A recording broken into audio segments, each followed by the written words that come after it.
So every year, Southern California Percussion Alliance has a summit for all of the directors and representatives for each ensemble to recap the season and talk about plans for next year. If you happen to miss this year's meeting, that's what we'll be talking about today.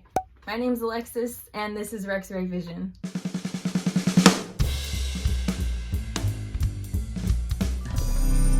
If you're new here, welcome. This is a marching arts channel devoted to empowering performers and giving back to the community. I like to talk about different products, fundraisers, tutorials, DIY projects, and have interviews with some of the top educators leading the activity.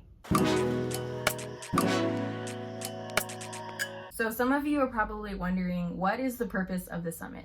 How Caleb Rothy explained it is that it's more like a town hall rather than a presentation. So everything is more open for discussion regarding season, rules, anything that's happened.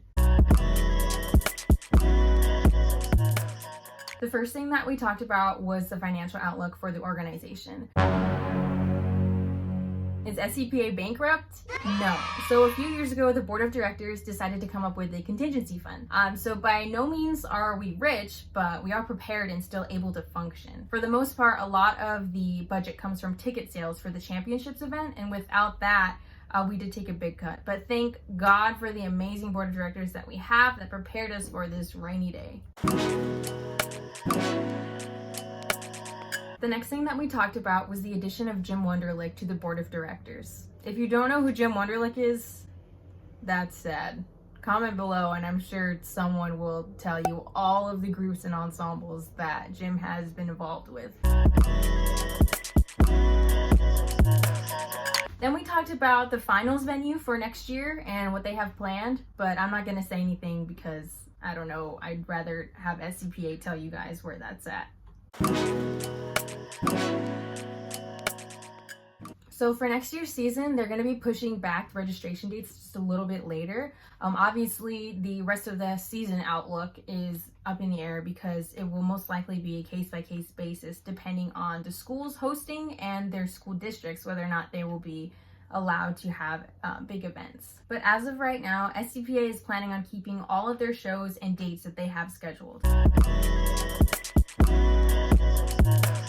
Yeah, then someone brought up if they could have staff badges for their entire staff, but it doesn't make sense because Scpa already has an option called the Plus Pass. I'll pull it up for you guys.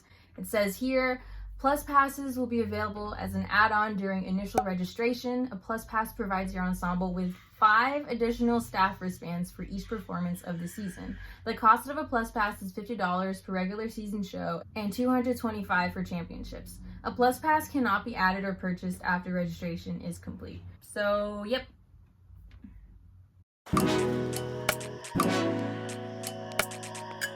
A question was asked about having video passes, just like how WGI has it, but the reason why Scpa has stayed away from that and has stayed away from live streaming is because they want to push people to come to the actual performance and have a live performance, which makes sense. It's not that Scpa hasn't been asked before or approached to do those type of live streams or have video passes. It's that they choose not to because they want people to have that live experience. Then there was this guy who talked about getting comments from his ensemble that only said they were early season judging comments. I guess apparently it wasn't until the 3rd show where he was given constructive criticism. Yeah, that was shut down pretty quickly because Scpa has some of the best judges in the entire world. So of course people have different backgrounds and different opinions. Yeah, but that guy just got shut down.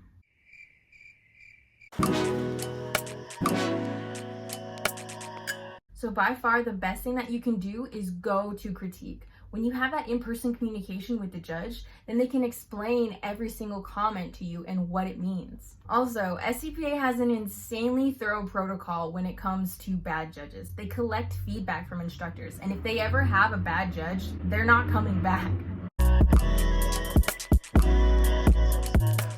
Basically, combined ensembles can no longer compete together. If you were at the meeting and would want to chime in on why and what ensemble specifically that they were talking about, please leave that in the comments below because I don't remember exactly. All I remember is that they're not allowed to compete now.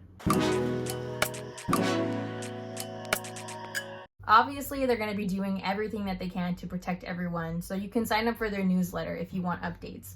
CIF is going to be posting an announcement on July 20th in terms of guidelines and health and safety that kind of echoes what a lot of the marching arts programs are going to do. We're also kind of waiting for the next WGI update, and we actually have some staff from SCPA involved with the WGI committee, so we're going to be the first to know once they figure something out.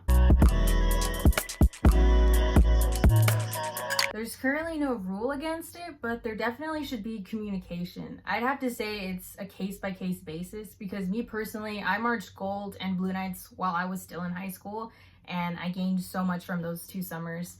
And my caption head was advocating for me too. So it really just depends on the situation. What are you leaving behind?